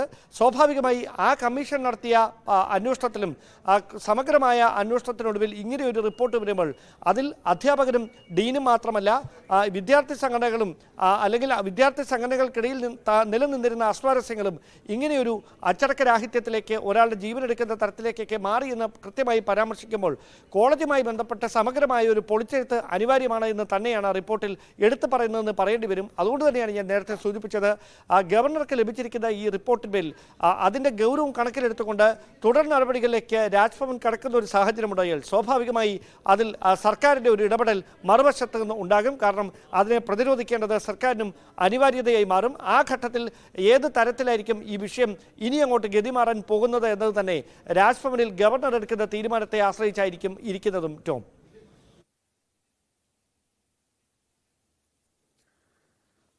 ഡാൻ, ഈ കേസ്, ഈ റിപ്പോർട്ടിന്റെ പശ്ചാത്തലത്തിൽ ഡാൻ സൂചിപ്പിച്ചതുപോലെ ഇനി ഗവർണർ എന്ത് നടപടി സ്വീകരിക്കും എന്നുള്ളത് ഏറെ ശ്രദ്ധേയമായി നോക്കിക്കാണേണ്ട വിഷയമാണ്. അതോടൊപ്പം ഈ കേസ് അന്വേഷണത്തിൽ എത്രത്തോളം ഏതെങ്കിലും രീതിയിൽ ഇത് സ്വാധീനിക്കപ്പെടാൻ, അല്ലെങ്കിൽ കേസിന് ഏതെങ്കിലും രീതിയിൽ ഈ റിപ്പോർട്ട് ഒരു ബലം നൽകുന്നുണ്ടോ, എന്തായിരിക്കും ഇതിന്റെ അടിസ്ഥാനത്തിൽ പോലീസ് ഈ വിഷയങ്ങളൊക്കെ പരിശോധിക്കാനുള്ളൊരു സാധ്യതയുണ്ടോ? ഡാൻ, ടോം, നിലവിൽ ഏറെ വിവാദങ്ങൾക്കൊടുവിലാണ് കേസിന്റെ അന്വേഷണം ആഭ്യന്തര വകുപ്പ് CBIക്ക് കൈമാറാൻ തീരുമാനമെടുക്കുന്നത്. സ്വാഭാവികമായി സെക്രട്ടേറിയറ്റിന്റെ മുമ്പിൽ ഇതുമായി ബന്ധപ്പെട്ട തുടർച്ചയായ പ്രതിപക്ഷ സംഘടനകളുടെ, യുവജന സംഘടനകളുടെ പ്രതിഷേധ സമരങ്ങൾ അലയടിച്ചിരുന്നു.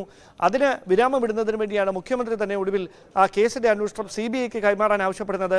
പക്ഷേ ഔദ്യോഗികമായ രേഖകൾ CBI ഉദ്യോഗസ്ഥർക്ക് കൈമാറാൻ ആഭ്യന്തര വകുപ്പിന്, കേന്ദ്ര ആഭ്യന്തര വകുപ്പിന് കൈമാറുന്നതിൽ വീഴ്ച സംഭവിച്ചത് വീണ്ടും വിമർശനങ്ങൾ ക്ഷണിച്ചു വരുത്തുന്ന സാഹചര്യത്തിലേക്ക് കാര്യങ്ങൾ നയിച്ചു. അതിനൊക്കെ ഒടുവിലാണ് CBI തന്നെ കേസുമായി ബന്ധപ്പെട്ട അന്വേഷണം ഏറ്റെടുക്കുന്ന സാഹചര്യം ഉണ്ടായത്. ആ ഘട്ടത്തിൽ മുതൽ ഈ സിദ്ധാർത്ഥന്റെ മാതാപിതാക്കൾ അടക്കം മുമ്പോട്ട് വെച്ചിരുന്ന ചില ആക്ഷേപങ്ങളുണ്ട്. അവർ പുറത്ത് പറയാതിരുന്ന ചില രേഖകളുണ്ട്, അല്ലെങ്കിൽ ഈ ഫോൺ കോളുകളുമായി ബന്ധപ്പെട്ടും സിദ്ധാർത്ഥന്റെ ഫോണിലേക്ക് വന്ന സന്ദേശങ്ങളുമായി ബന്ധപ്പെട്ടൊക്കെ ആ കാര്യങ്ങളൊക്കെ CBI മാത്രമേ അറിയിക്കൂ. തങ്ങൾക്ക് വിശ്വാസമുള്ള അന്വേഷണ ഏജൻസി രംഗത്ത് വന്നാൽ മാത്രമേ ഈ തെളിവുകൾ കൈമാറുകയുള്ളൂ എന്നായിരുന്നു ആദ്യഘട്ടം മുതൽ അവർ പറഞ്ഞുകൊണ്ടിരുന്നത്. സ്വാഭാവികമായി CBIയുടെ അന്വേഷണം നടന്നുകൊണ്ടിരിക്കുന്ന ഒരു കേസിൽ ഗവർണർ മറ്റേതെങ്കിലും തരത്തിലുള്ള തുടർ നീക്കങ്ങൾക്ക് ശുപാർശ ചെയ്യുമോ എന്നത് കാത്തിരുന്ന് കാണേണ്ടി വരും. പക്ഷേ അതിനപ്പുറത്തേക്ക് ഇപ്പോൾ ലഭിച്ചിരിക്കുന്ന റിപ്പോർട്ടിന്റെ അടിസ്ഥാനത്തിൽ വെറ്ററിനറി സർവകലാശാലയുടെ പ്രവർത്തനങ്ങളുമായി ബന്ധപ്പെട്ട് ഗവർണർക്കുള്ള വിയോജിപ്പ് ആദ്യഘട്ടത്തിൽ തന്നെ അദ്ദേഹം പ്രകടിപ്പിച്ചതാണ്. അതിന് പിന്നാലെയാണ് അദ്ദേഹം തന്നെ ഇങ്ങനെയൊരു അന്വേഷണ കമ്മീഷനെ നിയോഗിക്കുന്നത്. ആ കമ്മീഷന്റെ അന്വേഷണത്തിലും സമാനമായ തരത്തിൽ ആക്ഷേപങ്ങൾ തന്നെയാണ് കൃത്യമായി എടുത്തു പറഞ്ഞിരിക്കുന്നത്. കോളേജിന്റെ നടത്തിപ്പിൽ ഗുരുതരമായ വീഴ്ച സംഭവിച്ചിരിക്കുന്നു, അവിടെ അച്ചടക്ക ലംഘനം ഉണ്ടായിരിക്കുന്നു. ആ അച്ചടക്ക ലംഘനങ്ങൾ തുടർക്കഥയായിട്ടും അവിടെ കൃത്യമായി ഇടപെടൽ നടത്താൻ ഡീനും വാർഡന്റെ ചുമതല ഉണ്ടായിരുന്ന ഡീനും അതോടൊപ്പം മറ്റ് അധ്യാപകർക്കും കഴിയാതെ പോയത് ഗുരുതരമായ പിഴവ് തന്നെയായിട്ടാണ് ഈ റിപ്പോർട്ടിൽ ചൂണ്ടിക്കാണിക്കുന്നത്. അതുകൊണ്ട് തന്നെയാണ് ഞാൻ മുമ്പും സൂചിപ്പിച്ചത്, ഏതെങ്കിലും തരത്തിലുള്ള തുടർ നീക്കങ്ങൾക്ക് ഗവർണർ ശുപാർശ ചെയ്യുന്ന സാഹചര്യമുണ്ടായാൽ അത് തന്നെയായിരിക്കും ഈ കേസിൽ ഇനി നിർണായകമായി മാറാൻ പോകുന്നത്. ഡാൻ കുര്യനാണ് വിവരങ്ങൾ നൽകിയത്. സിദ്ധാർത്ഥിന്റെ ദുരൂഹമരണവുമായി ബന്ധപ്പെട്ട കേസിലേറെ നിർണായകമായിട്ടുള്ള വിവരങ്ങളാണ് ഈ റിപ്പോർട്ടിൽ, അന്വേഷണ കമ്മീഷന്റെ റിപ്പോർട്ടിലുള്ളത്. കോളേജ് അധികൃതരുടെ ഭാഗത്തു നിന്നും വീഴ്ച ഉണ്ടായിട്ടുണ്ട്. SFIയെ സംരക്ഷിക്കാനുള്ള നീക്കം നടന്നു. വിദ്യാർത്ഥി രാഷ്ട്രീയം മാത്രമല്ല ഈ മരണത്തിലേക്ക് നയിച്ചത് തുടങ്ങിയ കാര്യങ്ങളാണ് റിപ്പോർട്ടിൽ പരാമർശിക്കുന്നത്. സ്പോട്ട് ലൈവിനെ പരിശോധിക്കുന്നത് ഹൈറിച്ച് തട്ടിപ്പ് കേസാണ്. ഹൈറിച്ച് തട്ടിപ്പ് കേസിൽ MD KD പ്രതാപൻ ED കസ്റ്റഡിയിൽ. KD പ്രതാപനെ ഒരു ദിവസത്തെ ED കസ്റ്റഡിയിൽ വിട്ടു. സൈബർ ഫോറൻസിക് പരിശോധനാ റിപ്പോർട്ടിന്റെ അടിസ്ഥാനത്തിലാണ് വീണ്ടും ചോദ്യം ചെയ്യുന്നത്. വിവരങ്ങളുമായി ഡാനി പോൾ ചേരുന്നുണ്ട്. ഡാനി, ഈ multi level marketing, crypto currency, അതോടൊപ്പം OTT പ്ലാറ്റ്ഫോം, ഇതുമായി ബന്ധപ്പെട്ട് ഈ 3 ഇടങ്ങളുമായി ബന്ധപ്പെട്ട് കോടികളുടെ ഏകദേശം ഒരു 3000 കോടിയിലധികം രൂപയുടെ തട്ടിപ്പ് നടന്നുവെന്ന് EDയുടെ അന്വേഷണത്തിൽ കണ്ടെത്തലുണ്ട്. നിലവിൽ ഈ ഒരു ദിവസത്തെ കസ്റ്റഡി ED ആവശ്യപ്പെടാനുള്ള കാരണം എന്തൊക്കെയാണ്? എന്തൊക്കെയായിരിക്കും ഈ ചോദ്യം ചെയ്യലിൽ, ഈ ഒരു ദിവസത്തെ ചോദ്യം ചെയ്യലിൽ ED പ്രധാനമായി ഏതൊക്കെ വിഷയങ്ങളിലായിരിക്കും ഈ KD പ്രതാപനോട് കാര്യങ്ങൾ തേടുക?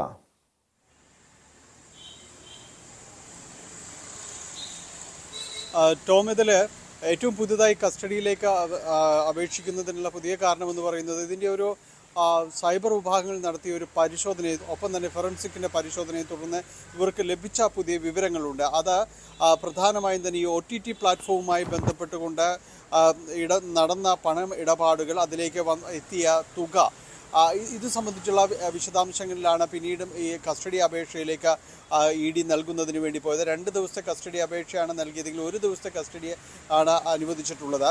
ഇതിൽ OTT പ്ലാറ്റ്ഫോം തുടങ്ങിയവയ്ക്ക് വേണ്ടി ഇവർക്ക് സോഫ്റ്റ്വെയർ സാങ്കേതികവിദ്യ നൽകിയ ഈ സ്ഥാപനത്തിൽ നടത്തിയ ഒരു പരിശോധനയും അത്തരം കാര്യങ്ങളിൽ നിന്ന് ലഭിച്ച വിവരങ്ങളുടെ അടിസ്ഥാനത്തിലുമായിരുന്നു തുടർന്ന് ചോദ്യം ചെയ്യലിലേക്ക് പോകുന്നത്. 1673 കോടിയോളം രൂപ ഇങ്ങനെ ഈ OTT പ്ലാറ്റ്ഫോം വഴിയുള്ള ഇടപാടുകൾക്ക് വേണ്ടി ഇതിലേക്ക് പണം എത്തിയിട്ടുണ്ട് എന്നൊരു കണ്ടെത്തൽ വന്നിട്ടുണ്ട്. അപ്പോൾ ഈ ഒരു കാര്യത്തിൽ വിശദീകരണം വേണ്ടതുണ്ട്.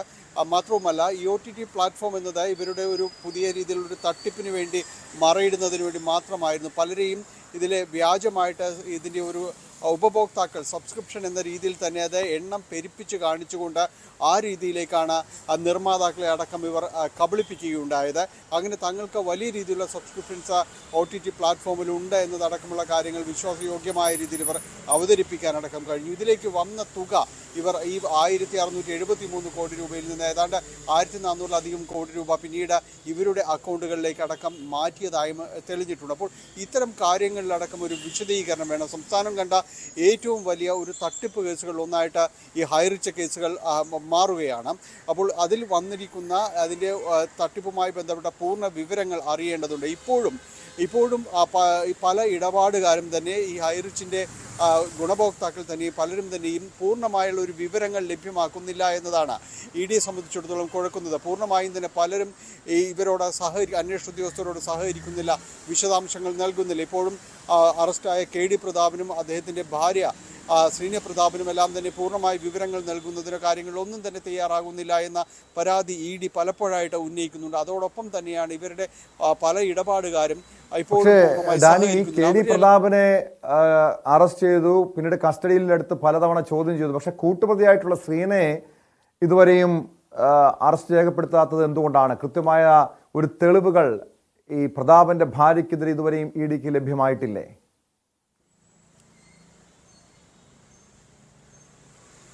ശ്രീന പ്രതാപനെയും പലതവണ ED ചോദ്യം ചെയ്തുവെങ്കിലും ഇതുവരെയും അവരുടെ അറസ്റ്റിലേക്ക് നീങ്ങിയിട്ടില്ല. അവർക്ക് ഈ തട്ടിപ്പിൽ വളരെ കൃത്യമായ പങ്കുണ്ടെന്ന EDക്ക് തെളിവുകളടക്കം ലഭിച്ചിട്ടുണ്ട്. പക്ഷേ ഇതുവരെയും ആ ഒരു അറസ്റ്റിലേക്ക് പോയിട്ടില്ല. പലതവണയായിട്ട് ഇവർ രണ്ടുപേരും മുൻകൂർ ജാമ്യാപേക്ഷയുമായി നേരത്തെ EDക്ക് മുന്നിലേക്ക് എത്തിയിരുന്നു. പക്ഷേ അതിൽ ജാമ്യാപേക്ഷ അനുവദിക്കാതെ തന്നെ ചോദ്യം ചെയ്യലിന് ഹാജരാകുമെന്ന നിർദ്ദേശമാണ് ED നൽകിയിരുന്നത്. അതനുസരിച്ചാണ് ഈ KD പ്രതാപനെ പലതവണ ചോദ്യം ചെയ്യുകയും പിന്നീട് അറസ്റ്റ് രേഖപ്പെടുത്തുകയും എല്ലാം തന്നെ ചെയ്തത്. ഇപ്പോൾ ശ്രീനി പ്രതാപനെയും വൈകാതെ ചോദ്യം ചെയ്യും. അതും അറസ്റ്റിലേക്ക് തന്നെ നീങ്ങാനുള്ളൊരു സജീവ സാധ്യത തന്നെയാണ് നിലവിലുള്ളത് എന്ന് തന്നെയാണ് മനസ്സിലാക്കാൻ സാധിക്കുന്നത്. കാരണം ഇതിൽ ലഭിക്കുന്ന തെളിവുകൾ ഓരോ ദിവസവും ഈ സാമ്പത്തിക തട്ടിപ്പുകളുടെ കാര്യങ്ങൾ വലിയ രീതിയിലുള്ളതാണ്. ഇപ്പോൾ വന്നിരിക്കുന്ന ഈ OTTയുടെ കാര്യം പറഞ്ഞതുപോലെ തന്നെ ഇവരുടെ മറ്റിടപാടുകൾ ഈ സൂപ്പർ മാർക്കറ്റിൻ്റെ ശൃംഖല വഴി ശേഖരിച്ചുള്ള തുകകളെല്ലാം തന്നെ വലിയ തുകയ്ക്കുള്ളതാണ്. അതുകൊണ്ട് ഇവരിൽ ഒരാൾ പുറത്തു നിൽക്കുന്നത് എപ്പോഴും തന്നെ ഇവരുടെ കാര്യങ്ങൾ സംരക്ഷിക്കപ്പെടുന്നതിനും അതോടൊപ്പം തന്നെ തെളിവുകൾ അവർക്ക് നിലവിൽ ശേഖരിക്കപ്പെടുന്നതിനെല്ലാം തന്നെ തടസ്സമായി ഇവർക്ക് വർത്തിക്കാൻ കഴിയും. അപ്പോൾ അത്തരം കാര്യങ്ങൾ കൂടി കോടതിക്ക് അടക്കം ബോധ്യപ്പെടുത്തിക്കൊണ്ടായിരിക്കും ഒരുപക്ഷെ ശ്രീനി പ്രതാപിൻ്റെ അറസ്റ്റിലേക്ക് അടക്കം നീങ്ങുക. പക്ഷേ അതിന് വലിയ താമസമുണ്ടാകില്ല എന്ന് തന്നെയാണ് ഇഡിയുമായി ബന്ധപ്പെട്ട വൃത്തങ്ങൾ അറിയിക്കുന്നത്. വൈകാതെ ഇവരിലേക്കും തന്നെ അന്വേഷണം നീളും, അവരുടെ ചോദ്യം ചെയ്യലുണ്ടാകും, അറസ്റ്റിലേക്ക് നീങ്ങുമെന്ന് തന്നെയാണ് മനസ്സിലാക്കാൻ സാധിക്കുന്നത്. നിലവിൽ ഈ കേസുമായി ബന്ധപ്പെട്ടുകൊണ്ട് ഏറ്റവും പുതിയൊരു അപ്ഡേഷൻ എന്ന് പറയുന്നത് ഇപ്പോൾ നേരത്തെ ഈ multi level marketing, crypto currency, OTT platform, അങ്ങനെ ഈ 3 വിഭാഗങ്ങളിലുമായി ഇവർ കോടികളുടെ തട്ടിപ്പ് നടത്തിയെന്നാണ്, നിരവധി ആളുകളെ കബളിപ്പിച്ചുവെന്നാണ് ഇഡിയുടെ കണ്ടെത്തലുള്ളത്. എത്ര കോടിയുടെ തട്ടിപ്പ് നടത്തിയെന്ന് ഒരു വ്യക്തത വന്നിട്ടുണ്ടോ ഡാനി?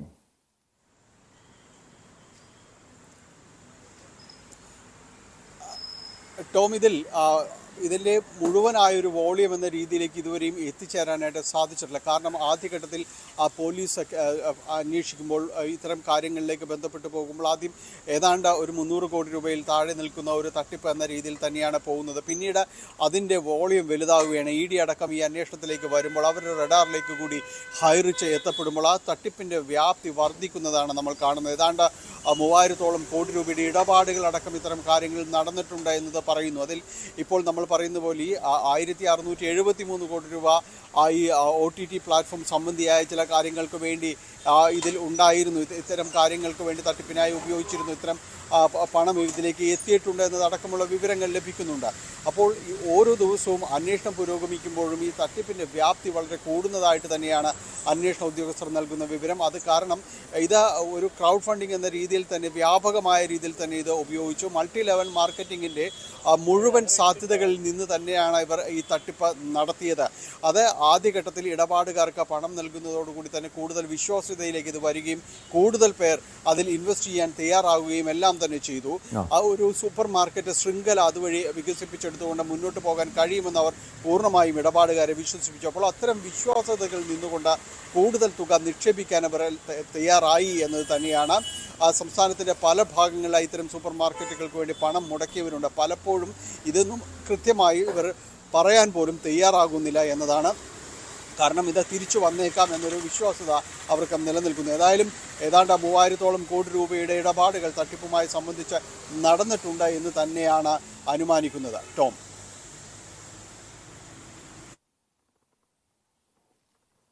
ഡാനി, ഇവിടെ പോലീസിന് മുൻപാകെ ഇതുമായി ബന്ധപ്പെട്ട് ഈ ഹൈറിച്ച് തട്ടിപ്പുമായി ബന്ധപ്പെട്ട് നേരത്തെ പരാതികൾ വന്നിരുന്നു. പോലീസ് ഈ വിഷയത്തിൽ കാര്യക്ഷമമായി ഇടപെടാത്തത് കൊണ്ടാണ് തട്ടിപ്പ് കൂടുതൽ വിപുലപ്പെടാൻ കാരണമായതെന്ന ആക്ഷേപമൊക്കെ ഉയർന്നിട്ടുണ്ട്. EDയുടെ അന്വേഷണത്തിൽ ഇതുമായി ബന്ധപ്പെട്ട ഈ പോലീസിൻ്റെ ഭാഗത്തു നിന്നുള്ള വീഴ്ചയുമായി ബന്ധപ്പെട്ട കാര്യങ്ങൾ കണ്ടെത്താൻ കഴിഞ്ഞിട്ടുണ്ടോ ഡാനി?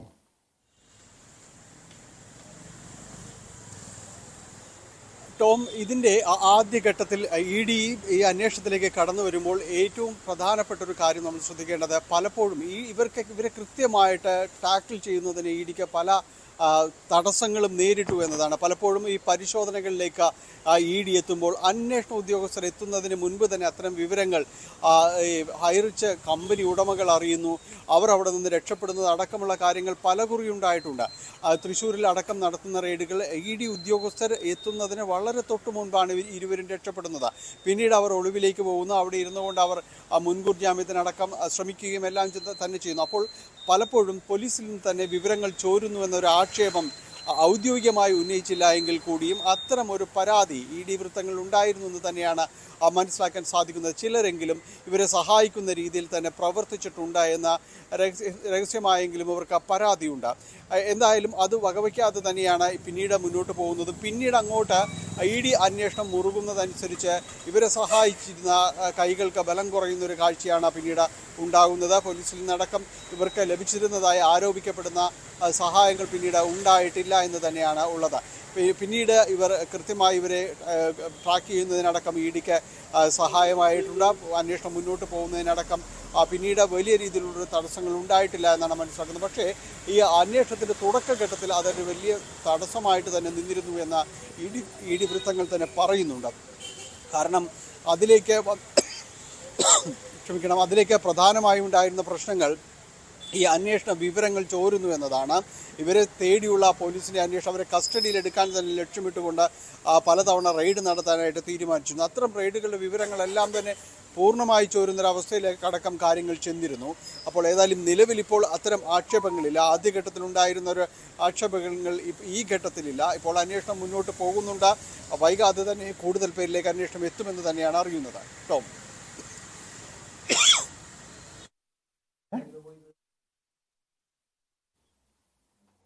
ഡാനി പോളാണ് വിവരങ്ങൾ നൽകിയത്. ഹൈറിച്ച് തട്ടിപ്പ് കേസിൽ MD KD പ്രതാപിനെ ED വീണ്ടും കസ്റ്റഡിയിലെടുത്ത് ചോദ്യം ചെയ്യുകയാണ്. ഒരു ദിവസത്തെ കസ്റ്റഡിയിലാണ് ആവശ്യപ്പെട്ടിരിക്കുന്നത്.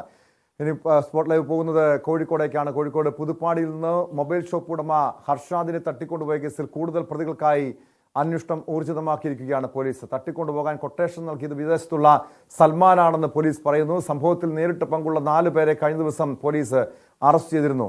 കസ്റ്റഡിയിലുള്ള 2 പേരുടെ അറസ്റ്റ് ഉടൻ രേഖപ്പെടുത്തിയേക്കും. സിദ്ദിഖ് പന്നൂർ ചേരുന്നുണ്ട് വിവരങ്ങളുമായി. സിദ്ദിഖ്, ഇതൊരു കൊട്ടേഷൻ തട്ടിക്കൊണ്ടുപോകലാണെന്ന വിവരങ്ങൾ ലഭ്യമായിരുന്നു. ഈ ഹർഷാദിന്റെ മൊഴി പോലീസ് എടുത്തിട്ടുണ്ടോ? എത്ര പേരാണ് തട്ടിക്കൊണ്ടുപോകലിന് പിന്നിലെന്ന വിവരങ്ങൾ ലഭ്യമായിട്ടുണ്ടോ?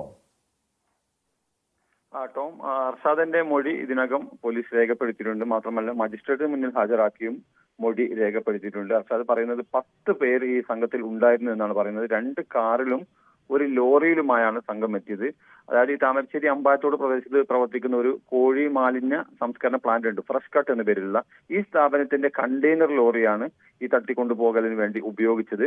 ഈ വാഹനം കൊണ്ടുവന്ന് ഹർഷാദിന്റെ കാറിന് കുറുകെ നിർത്തി റോഡിൽ ബ്ലോക്ക് ചെയ്ത് ഹർഷാദിനെ പിടിച്ചിറക്കി 2 കാറുകളിലായിട്ടാണ് മറ്റു സംഘങ്ങൾ ഉണ്ടായിരുന്നത്. അവർ ഈ കാറിൽ കയറ്റി ഒരു ഇന്നോവ കാറും ഒരു ഐ10 കാറുമാണ്. ഇതിൽ ഈ ഐ10 കാർ ഇപ്പോൾ പോലീസ് കസ്റ്റഡിയിലെടുത്തിട്ടുണ്ട്. മറ്റു 2 വാഹനങ്ങളും പോലീസ് തിരിച്ചറിഞ്ഞിട്ടുണ്ട്.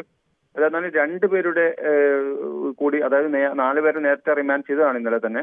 ഈ 2 പേരുടെ കൂടി പങ്ക് ഇതിൽ ഏകദേശം സ്ഥിരീകരിച്ചിട്ടുണ്ട്. ഇവരുടെ അറസ്റ്റ് രേഖപ്പെടുത്തുമെന്ന് തന്നെയാണ് നമുക്ക് മനസ്സിലാക്കാൻ കഴിയുന്നത്. മാത്രമല്ല ഈ മുഹമ്മദ് സൽമാൻ എന്ന് പറയുന്നത് താമരശ്ശേരി കാലാടി സ്വദേശിയുടെ ബന്ധുക്കളായ ഏതാനും പേർ ഈ കൃത്യത്തിൽ പങ്കെടുത്തതായി പോലീസിന് വിവരം ലഭിച്ചിട്ടുണ്ട്. 4ഓളം പേരാണ് ഇയാളുടെ ബന്ധുക്കളായിട്ട് ഈ കേസിൽ ഉൾപ്പെടുന്നത് എന്നാണ് പോലീസ് പറയുന്നത്.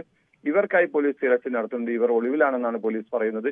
ഏതായാലും ഒരു കുഴൽപ്പണ ഇടപാടാണ് ഈ സംഭവത്തിന് പിന്നിലെന്ന് ഏറെക്കുറെ വ്യക്തമായിട്ടുണ്ട്. അതായത് ഈ കുഴൽപ്പണ ഇടപാട് നടത്തുന്നയാളാണ് മുഹമ്മദ് സൽമാൻ എന്നാണ് പോലീസ് പറയുന്നത്.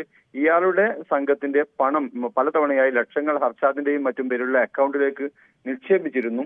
ഈ സംഖ്യയിൽ നിന്ന് ഒരു 10 ലക്ഷം രൂപ ഹർഷാദ് ഇവർക്ക് തിരികെ കൊടുക്കാതിരുന്നു എന്നാണ് പറയുന്നത്. അതായത് അക്കൗണ്ടിലേക്ക് നിക്ഷേപിക്കുന്ന സമയത്ത് തന്നെ കുഴൽപ്പണ സംഘം ഹർഷാദിന്റെ അക്കൗണ്ടിൽ നിന്നും പണം പിൻവലിക്കുകയാണ് പതിവ്. എന്നാൽ 10 ലക്ഷം രൂപ വിവരങ്ങൾ നൽകിയത്.